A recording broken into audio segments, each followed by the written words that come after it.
He is the Cowboys reporter for the Dallas Morning News, one of the Cowboys reporters, along with we got Calvin Watkins, David Moore over there. But Michael Gehlken with the Dallas Morning News. You can follow him on Twitter at Gehlken NFL. Michael, how you doing, man? I'm doing well. Good morning. How y'all doing? Wonderful. I just when I let in there, I talked about how it was a busy offseason for them. I kind of wondering if you go with me the same way on this question.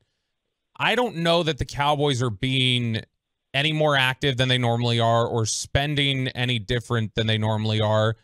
I think just with the acquisition of Cooks and Gilmore, they found better perceived value for their normal spending habits than they would. Like, I think if we had said they were going to trade a fifth and a sixth for a receiver coming into the offseason, that wouldn't have sounded out of the ordinary to anybody. But the fact that it's Brandon Cooks, it goes, oh, okay, that's really great value. So do you think this is an instance where Dallas is spending the way they always spend? It's just this time around in Gilmore and Cooks, they found really good value for what's normally in their budget. I think I would largely agree with that. If you look at the contracts in terms of both those players, Brandon Cooks and Stephon Gilmore, their APYs are probably a little higher in terms of like their average amount per year of their salaries and overall contracts. It's probably a little higher per year than I think the Cowboys typically do in free agency. Yep. That said, as you use the word value, and I think that's the one consistency, is that the Cowboys look for value around this time of year. And if there was a guy like Brandon Cooks who really excited them in free agency, they're acquiring him via signing and not via trade. Likewise with Stephon Gilmore, if he was a free agent, if someone like that was a free agent, they would go and get him, but it was more just the trade market. They identified it as the avenue they needed to take in order to improve their roster. And now we're in this, I don't know if you call it the second stage. I think it's probably more of a third wave of free agency, third and fourth wave, where you're seeing a lot of one-year minimum salary benefit type contracts. That's where the Cowboys are. The rest of the NFL is downshifted, but this is where the speed at which the Cowboys are most comfortable is signing this level of player in free agency, and those are moves that I anticipate we'll continue to see them make. So, in terms of how much more active they may be the rest of the way, outside of it being one-year deals, like, do they still have a lot of holes to fill, you think, or do they feel pretty confident in their roster right now and just kind of get into the draft? As you know, like, they want, by the time draft comes around, to feel like they've done enough everywhere so that they can go in any which direction once the draft is there. And it's a bit of a misnomer, because even if you sign guys at different spots, you're still going to have areas that you need help, and you need that young talent with long-term, 4 to 5 year contract in the first round that really helps solidify a position in your view. But overall, they want to do enough where they can feel pretty good at draft time. And I just don't think you can say that right now about their interior defensive line. I don't think you can say that about their run defense. And, the Cowboys into last season, they knew that they really liked where they stood from a pass rush standpoint, and they knew that teams were going to try to avoid situations in which they were playing to the Cowboys' strength, which was, obvious passing situations. And in order to, for the Cowboys, create more passing situations, there's a couple ways to do it, but the easiest way is to stop the run, is to have early down success and to create third and longs. And right now, first, the Cowboys didn't do a good enough job of that last year, hence the addition of Jonathan Hankins around the trade deadline. But now, Hankins is still a free agent. Carlos Watkins is a free agent. Cowboys haven't signed an interior defensive lineman.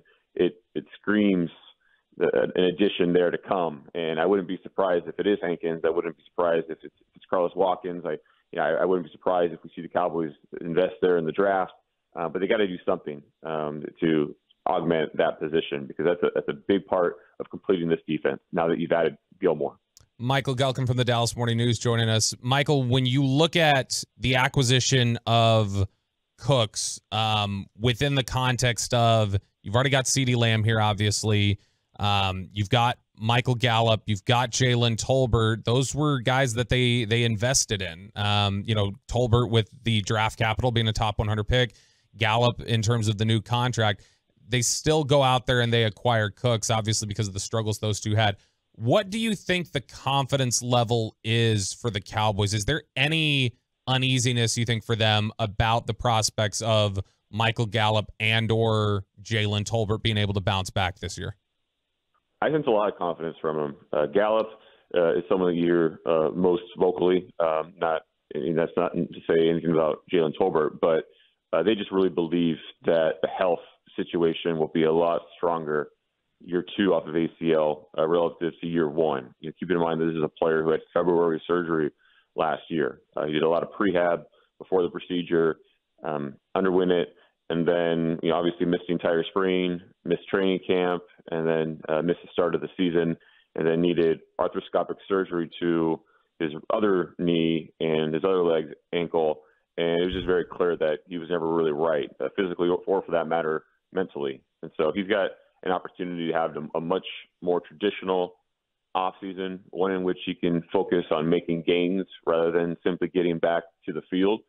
So I do think the Cowboys are optimistic about what Michael Gallup will give them, and they have a better sense of what that looks like because obviously he's a veteran player who's had success in this league before. Whereas Jalen Tolbert, yes, the Cowboys expect him to be better, and they have continuity in terms of the wide receiver room, the coaching staff there. Robert Prince coming back for his second season, but I still think there's a bit of a wild card effect there, where you never really know for certain what type of leap a player is going to make between his first and his second NFL season. You hope that he makes it, and by all indications, Jalen Tolbert is working to make it. But where exactly he is in his development is still an unanswered question for the Cowboys. And obviously, they start their spring workout program on April 17th, which is about 10 days there before the draft, and coaches aren't allowed on the field with him until after the draft. So how much they'll really know by the time they're on the clock for the first time, it's pretty limited. So we'll see how his development goes, but I think it's more confidence right now in Gallup. Cowboys insider Michael Gehlken join us here, 105 through the Fan. Do we still expect a Dak extension to get done this offseason? It's really hard to say. I think it's something the Cowboys have expressed that they want to get done. It's something that Dak Prescott is open to listening to. So I certainly would not roll it out. But I mean, we've seen these two sides talk contract before, and so it's very difficult to have much confidence in any expectation as to which direction it'll go. But it's pretty clear that Dak Prescott wants to be here. And you would think that there would be a lot of positivity to those talks and getting something done if both sides are as genuine as they seem about getting it done.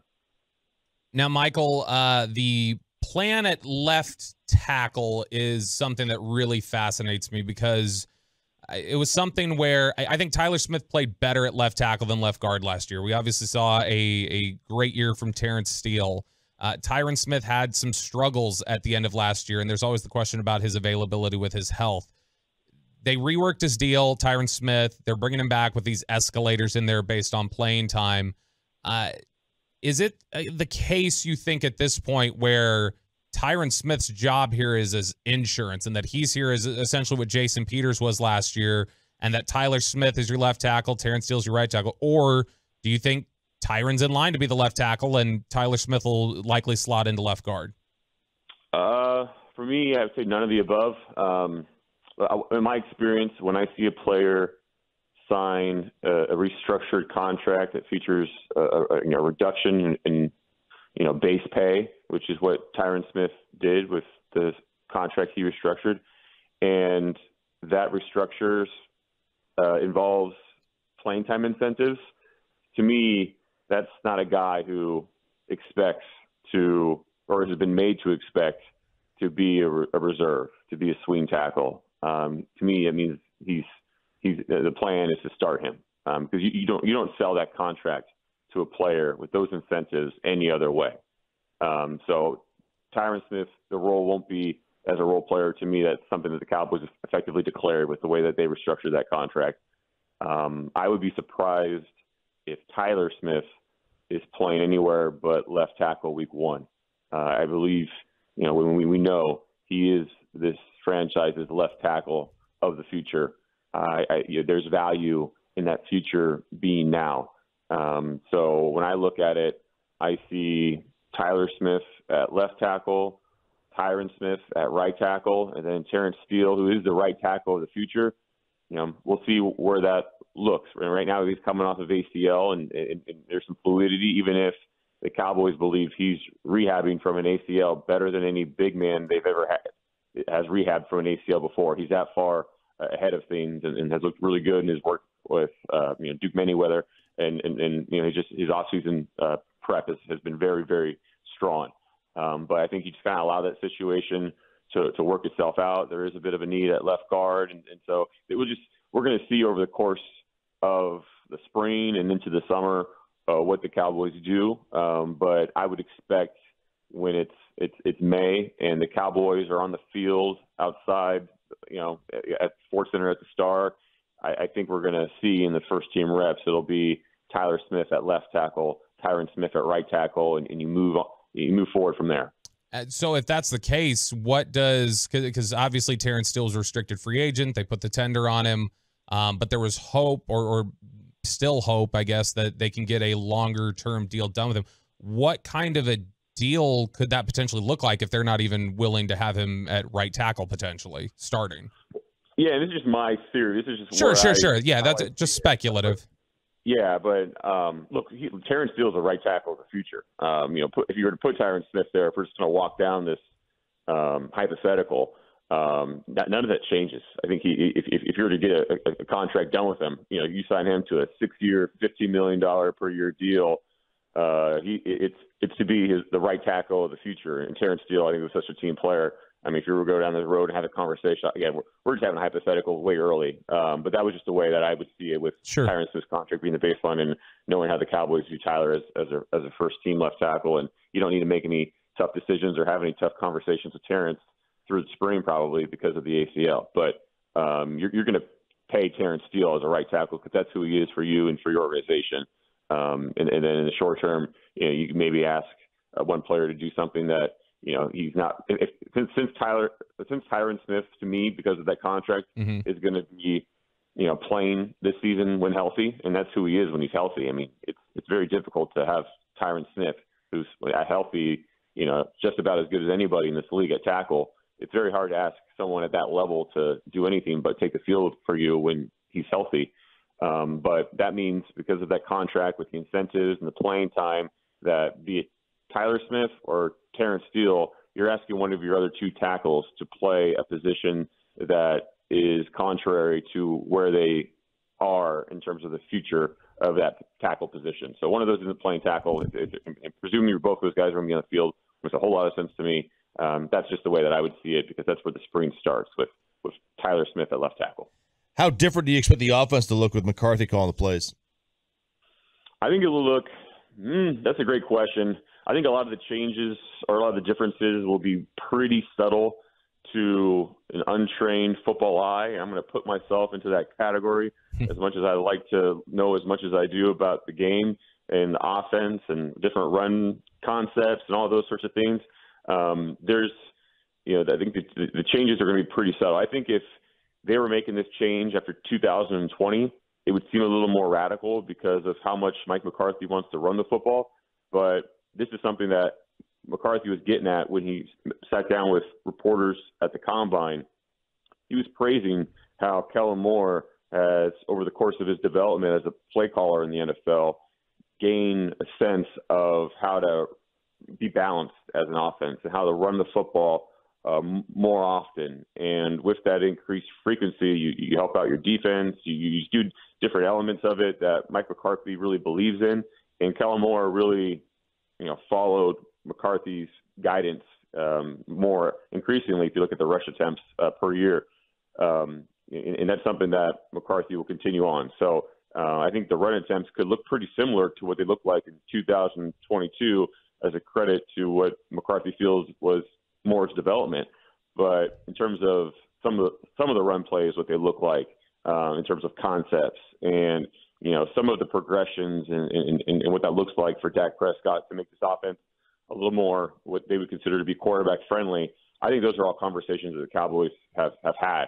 There's been a lot of work that Mike McCarthy and his coaching staff have put in terms of meetings, taking a really hard look at things that they do well, things they don't do well, and making changes appropriately. And those changes might not be, again, super blatant to those outside the building or to those who, maybe know football but have a lesser understanding of where this offense started in terms of last year.